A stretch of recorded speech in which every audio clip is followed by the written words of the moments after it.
Hey, what's up, ladies and gentlemen? Happy Mother's Day to all the moms out there. Thank you for everything that you do for the guys and for the kids and for everyone else. For your pets, maybe. I don't know. But anyways, we have another edition of the Pocket Change Market Report. A day late, but not a dollar short. As you can see, there's going to be a lot of coins that people are finding out there in the wild, and they're reselling for some pretty good money. If you're looking to make some extra money and kind of do this as your own little prospecting game without actually driving to the river, then look no further. You know, anything you could find in your pocket change might be in this report, let alone some of the coins that people have cherry picked at local coin shops and shows. It's all good stuff, and most folks use this to enhance their collection. You know, find some of those pieces that they found for pretty cheap, or they use it to resell and make a lot of money and kind of make it a second income for certain folks, which is great. So a few things as well, you know, that we always cover on each one of these videos is that we don't talk about graded coins. And the big reason why, ladies and gentlemen, is that grading introduces an unnecessary element to the resale game because you're spending money to get a third-party graded holder on these. And oftentimes, with some of these errors and varieties and various other different types of tokens and coins, it's just not that necessary to do. So if you don't grade your coins, you're going to easily sell at the minimum $30 per coin. And, you know, grading a $20 to $50 coin will still make the coin worth 20 to 50 bucks. Grading doesn't necessarily enhance the value of any error or variety. Also another thing that I like pointing out, it's imperative to know that all of the photos that you'll see today are original to the seller's listings. All right, we didn't change or modify anything. These are all of the photos that you will see from those respective listings, so you'll get the best and the worst results, and hopefully you could get a little photography lesson while you're at it as well. So a quick little kind of point about the market and where we're at right now. Now we're getting awfully close to the summertime. The weather is getting warm out there. Memorial Day is just around the corner. You know, if we're going to enter what we call like a typical slowdown or a summer slowdown in the market in numismatics, errors and varieties more than likely will be the first sector of this particular hobby to suffer a little bit. So, with that being said, we are a few short weeks away from Memorial Day, and then after that point, there may or may not be a slowdown. We're going to check things out. Obviously, coins are still going to be selling, but which ones are going to kind of fall off, we may address those today. So, if you have some coins you need to sell, I'm going to say, you know, right now, probably as good as time as any, while people are still actively engaged into errors and varieties. You know, you might be able to make more money today than you will 30 days from now, as we're in the middle of June, and people are really focusing on taking vacations and enjoying the summer. So with that being said, let's go ahead and jump right in and see what has sold here in the last 12 hours. So we have quite a bit of activity, starting out with a good old Bubba Sully's listing. This guy has been around eBay selling all sorts of errors and other related various coins for a long time now. Over a decade, probably more like 15 years, maybe even longer than that. But this person is one of the biggest sellers of these coins. So they had offered a 1943 Lincoln steel cent. This one has a sheet clip on there, as you can tell. And this particular coin, while not the best condition coin, you know, still a coin that has some value. And considering that it is a steely composition, these are always going to be popular anyways. It doesn't matter. So this one right here ended at $17.75 with 8 bids, which is a strong amount of money for a coin that is not in the best condition states, and it's a sheet clip or a rim clip. It's, you know, one of the lowest errors, I guess, on the totem pole of what you can find, and they're quite plentiful. So make sure you're looking out for these. They're worth a lot more than what a standard steel cent goes for today, which is around 10 to 15 cents. Another good one right here, and this is a coin that I've sold on a number of occasions. I've found quite a few of these, and these are phenomenal. I love these ones, and it's only going to be a matter of time before these get a lot more due than what they have right now. But it's the 1961 D over horizontal D repunch mid-mark. This is RPM number 1, and it's also a well-known cherry picker's guide, FS501. So the coin that you see here, nice oxidized brown. It's pretty well circulated. The coin is not, super impressive eye appeal wise, but, there's no mistaking this particular variety. If you absolutely need to try and find some of these, please do. Because these are even still quite valuable in this condition. Like this one, for example, sold for $21. So again, a coin that at first glance looks like just a good old penny, upon closer examination reveals this wonderful repunch mid-mark. And these are quite common. All right, you can find these very easily if you're searching through all your 61Ds. More than likely, you'll eventually find one. The next one that we have here looks like a coin dealer cherry pick, if I ever saw one. Now, most coin shops have these low-end, low-ball containers of Indian head cents that they're trying to sell for $1 a piece, right? It's like, oh man, it's hard to get excited for a group of coins that's either damaged or worn really smooth, like this 1880 here, or something that's corroded or bent. But this is something that you should be looking out for on any date of Indian head cent, and it doesn't matter what condition, because you could automatically transform a coin that you had purchased for $1 into this one, which sold for $29.99. Now, why is that? Is it the date? Because it's a little bit early? No, it's still a relatively common date. But if you flip the coin over, you look on the reverse, okay? And this is where it being worn flat is going to trick a lot of people. But we actually have a cud die break. That's right here. All right, so you can see just the omission of that little valley that goes around the outer edge of the wreath there is completely missing at a certain point. But yeah, a piece of the die had broken and fallen off, creating a cud. And always look out for these. I mean, this coin is pretty worn flat. They're going to be a lot more discernible, of course, as the grade goes up. But again, man, you're turning a $1 coin into 30. That's a pretty cool magic trick. And I mean, if that's the kind of magic that we're creating here in this hobby, I am all about it, guys. So look out for these. These are cheap. And again, just about every coin dealer on the face of this planet, well, in the U.S., let's put it that way, has, bulk kind of like low-end bins of these things. So the next one that we have here is a coin that still I would love to own in my collection at some point.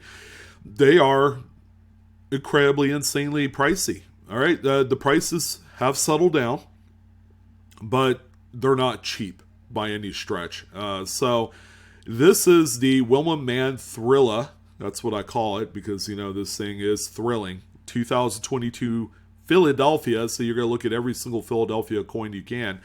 This is easy to see with the naked eye, and you're going to have a retained cud die break on both sides of the coin. Now, there are variances where there's only an obverse retained cud right on top of Washington's head, and it's completely normal on the reverse, so those exist, and they're still worth money, a few $100. This particular coin right here with the retained cud on both sides of the coin and ended up making this one sell for $505.25. A lot of the higher end uncirculated pieces are being sent to the graders right now, and those are coins that are typically in the $1,000 to $2,000 range currently. So these things are going to be dropping off the map as far as like high-end examples that you can find in change, and the ones that are currently out there are being graded. So it was only going to be a matter of time before we saw that kind of shift, I suppose, in this coin.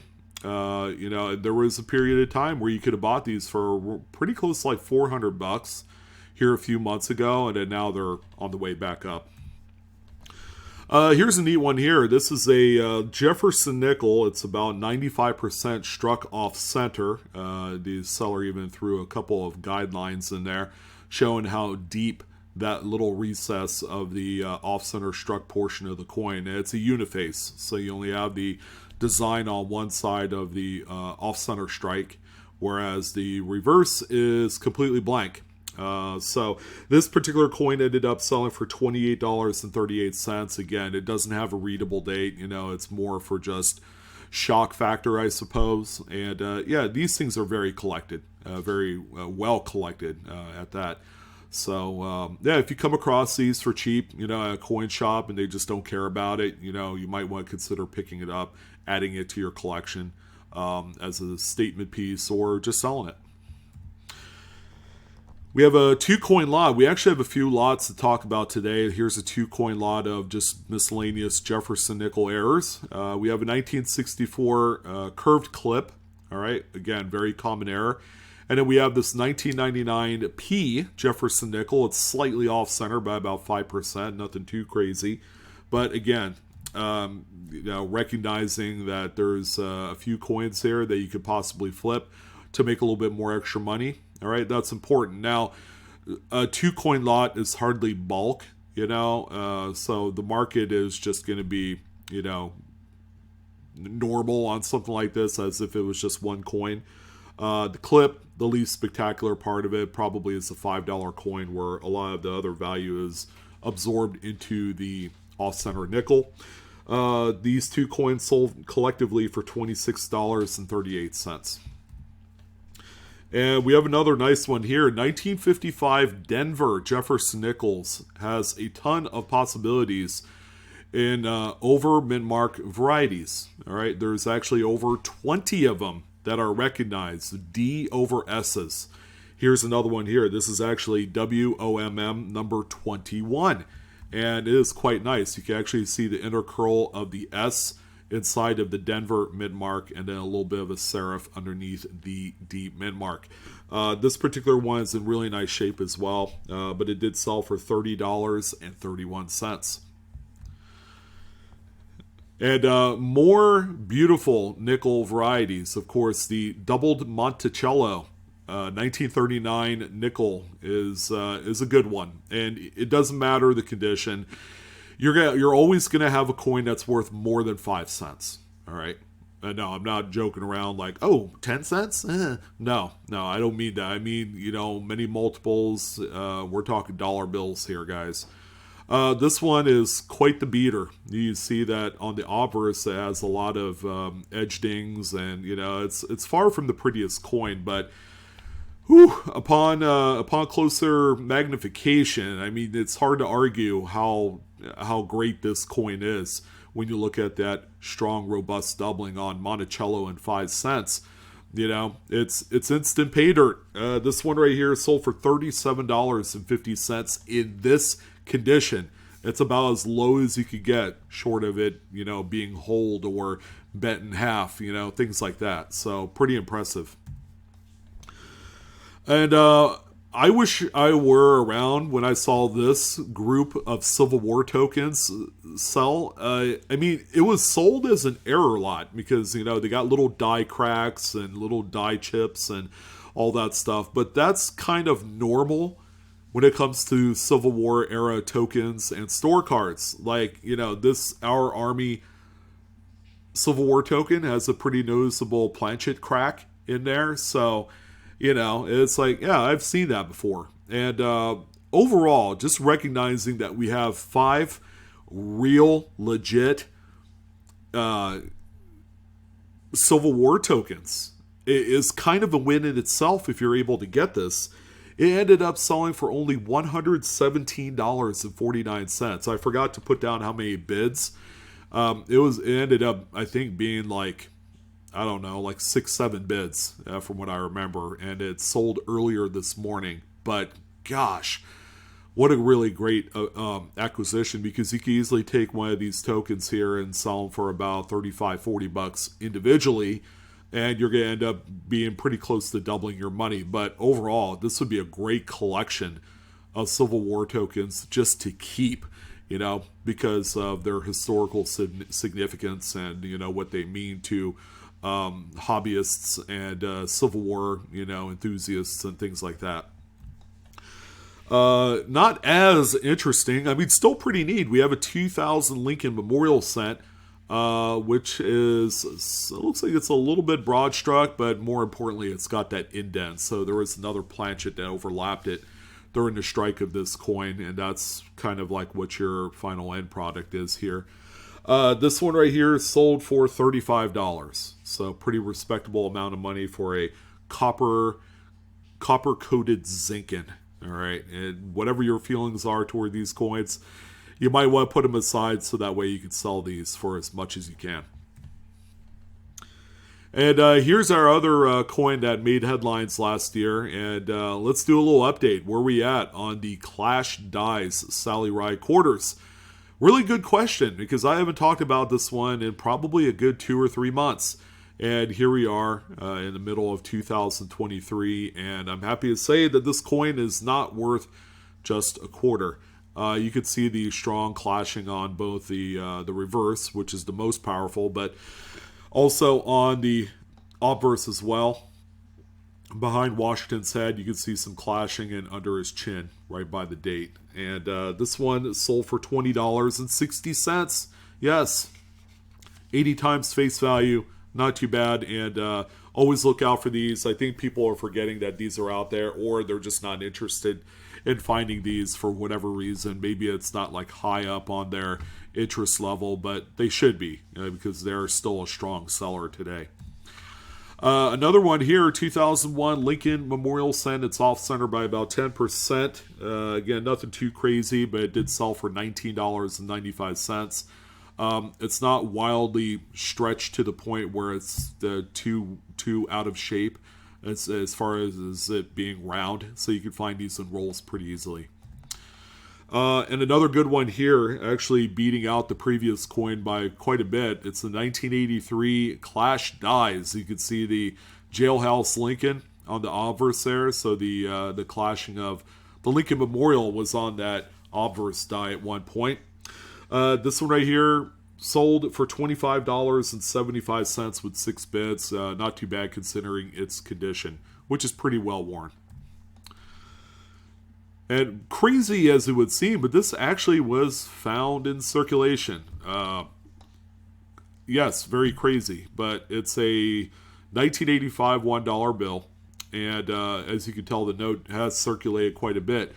The serial number range indicates that this was probably part of a full sheet at one point, which, all notes are, but sheets that they used to sell from the BEP even back in the 1980s. The serial number starts with 3 nines, so that's kind of like one of the early indicators that it is that. But you see the top margin, which is what they call selvage. So it's got the sheet numbers and all sorts of other crop marks and things like that on there.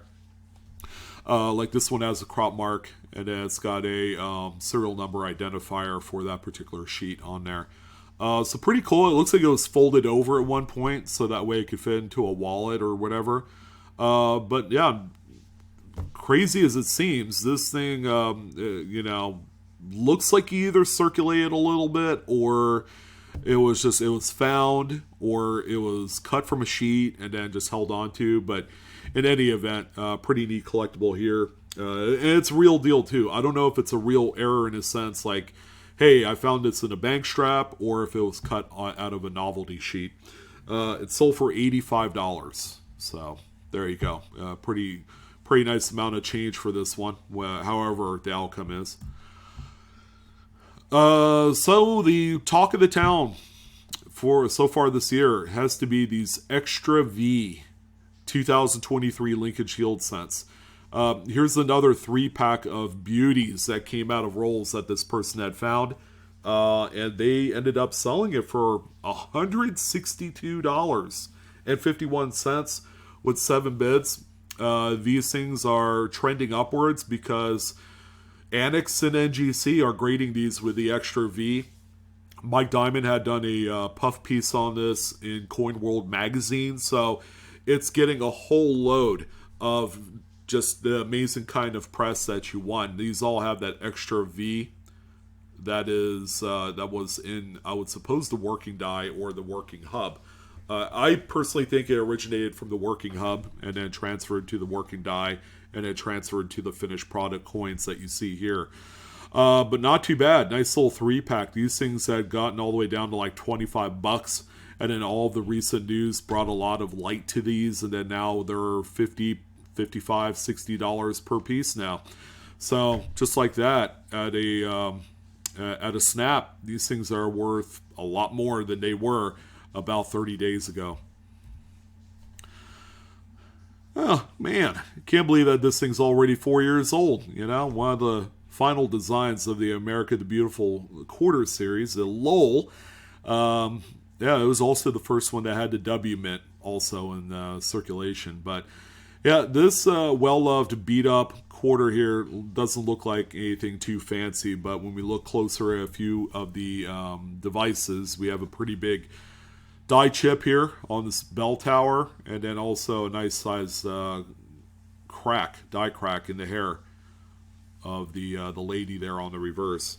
So this here ended up selling for $30.25, and that was a buy it now listing. So someone actually liked what they saw here. The close-ups were phenomenal. There's probably the best looking close-ups I've seen in quite a while. And, you know, with those things in mind, if you're telling the story and it's worth the money that you're asking, you know, people will hit the buy it now button. So don't be afraid to do that as long as you can back it up with nice, clear close-ups. We have 1921S Buffalo Nickel, a very nice VF coin. It is a 2-feather variety, so it's missing that third feather right here. So that's due to an over-braided die or over-polished die, as also what it's known as. But these are very well collected. They're in the Cherry Picker's Guide. This one sold for $29.95. Some more paper money shenanigans. A lot of misaligned print here. All right, the overprint, the print number 2, the print number 3, and it was miscut. I mean, geez, well, what is not wrong with this note? Well, first of all, the print is correct. It's black in the front, green in the back. So they at least got that right. But this major misaligned mishap sold for $164.28 with 31 bids. Very impressive amount of cash there for that one. So if your note looks like this, you best not spend it because you're going to be throwing away some major amount of money here. Always a good one, 2015 Lincoln Shield Cent. This is WDDO number 6. It's a best of variety and always one that you should be on the lookout for. Check out the doubling in the date and in Liberty. Very strong, stretched out devices. The coin overall is not in the best of shape. You know, it's not a beauty queen by any stretch. But this one sold for $44.68. What is happening here? These things are not usually $40, guys. Is the market just changing, or or folks kind of believing that this might be a future Cherry Picker's Guide variety? I don't know. Kind of hard to say, but very impressive sale here on this one.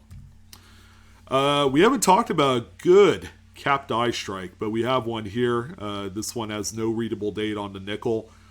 Struck through I'd like to say a late stage capped die, but you don't see a readable date. It's 1990 something. I can tell you that. But this one sold for $49.95. Again, there was a coin stuck to the obverse die, and it's striking up all these other coins with that coin still stuck on there. And it's flattening out to the point where it's razor thin. And any devices on the dies pushing through that very thin die cap, and you're able to see a little bit of the devices, like you can see a little bit of Jefferson's portrait on this one. Oh, so this one kind of stumped me. There's definitely some stuff going on here with this 1964D Lincoln cent. The seller had mentioned it's an indent. It could very well possibly be. My only dispute to this whole thing is that you have a full rim here on the reverse with what appears to be scrapes. So I don't know if this is a post-mint event or, I mean, you could tell that there was some like debris and grease all throughout the dies on both sides. So kind of crazy, kind of hard to say. This is a big caution for me, but you could see some unnatural rim dings all throughout the front and back, like right here, right under cent. I don't like the look at that. It could very well be that this is some sort of post-mint damage type job. But anyways, it sold for $39.95 until we actually know what this is. Okay, I'm going to put this one on. Just be cautious because, if it's hard to explain or you don't know what it is, through extensive research, then it might be something you probably shouldn't touch. And that's even for $40. Big toe coins. Finding a big jackpot coin here, 2000p Canady half dollar with a 135 degree counterclockwise rotated dies error. Holy smokes, this thing is crazy.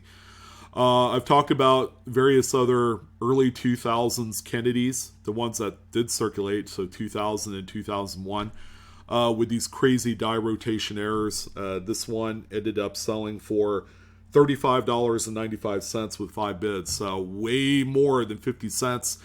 And if you're tossing these aside in lieu of that one crappy 40% silver half dollar, I don't know what to say. I mean, I've lost all hope there for future collectors and enthusiasts if you're not looking at the total picture of everything that comes across. Nice one here, a very, very scarce date, along with a few other ones we got here. 1970D, it's off center by about 80%. Beautiful, beautiful looking, problem-free coin.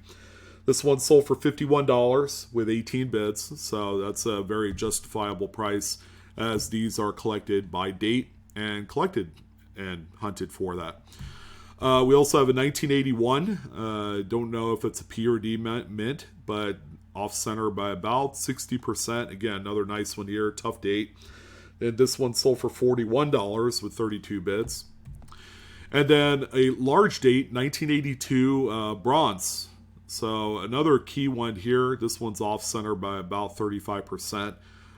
Beautiful coin. I would say pretty much problem free. $74 for this one, and that's with 39 total bids. So another impressive sale here on that one. Probably the most relevant lot for today has to be this lot of 6 miscellaneous errors. I actually like them. It's pretty cool. So the lot itself sold for $71. Let's go ahead and get that out of the way with 14 bids. So there was quite a bit of activity. People knew what they were seeing here. So let's go ahead and kind of investigate what we have. So we have a 1966 Lincoln with what appears to be 2 clips. Some people probably just see the one, but they don't see the one that's underneath the bust. A 1970, it looks like it could be a mint mark under there, really hard to say. Broad strike, that's impressive. That coin by itself is like $30. A 1975D with a single curved clip there. A 1944 war nickel with a clip. So the clips, let's just assume that they're going to be like $10-15 a piece. Here's the off-center Lincoln, which is bronze. It's copper bronze. So that's more meaningful. That's about a $25 bill. And then here's a 1999 D. That's a Denver minted off-center nickel. This one right here, probably you're looking at about $40-50.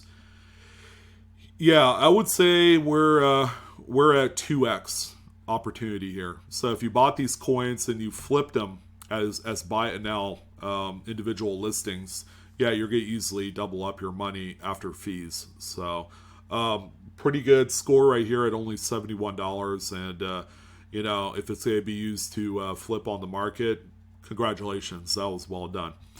Ooh, yeah, this one's kind of crazy. 1960s Lincoln Memorial. So it struck off center on a clipped planchet, and boy, is it wild. I mean, it's off center by, I would say, like 30%.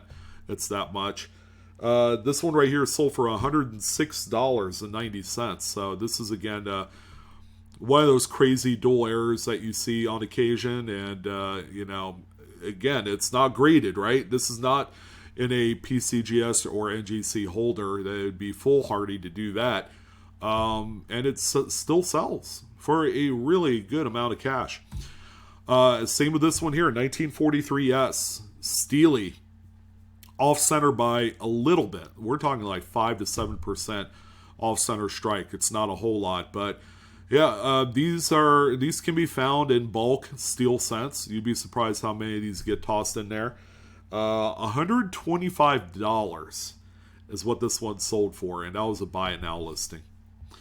And the final coin, man, people are just slinging all of the major finds out of change these days. 1989P Roosevelt dime that's missing the obverse nickel clad layer. Oh my. Yeah, pretty crazy. You can tell it's a thinner planchet too, because it does weigh 1.91 grams, which is underweight. But you could see some general weakness on the reverse there around the bottom of the torch and top of dime and all that great stuff. So a little bit thinner planchet during the strike, but man, this thing circulated through many hands. I mean, obviously, look how well oxidized that obverse is with the copper. And yeah, people have been passing this one around like a peace pipe for a good number of years. So it sold for $28.99. Again, I mean, it's not nothing. It's, it's a fair amount of money for this, but you just never know what you're going to find out there. And this is one of those cases where, you could turn a dime into a $20 bill or 30 or 40, anything like that. And that's why we do it, is the prospect of flipping it into something that's a lot more than what face value is. It's like a win every time. But that's going to go ahead and do it, guys. I'm your host, Sean, with Blue Ridge Silverhound. Don't forget to like, share, and subscribe if you enjoyed today's content and you enjoy me. And come check me out on TikTok as well, at Blue Ridge Silverhound. But that's going to go ahead and wrap it up. You guys take care. Happy hunting. And can't wait to hear about your next score. Take care now.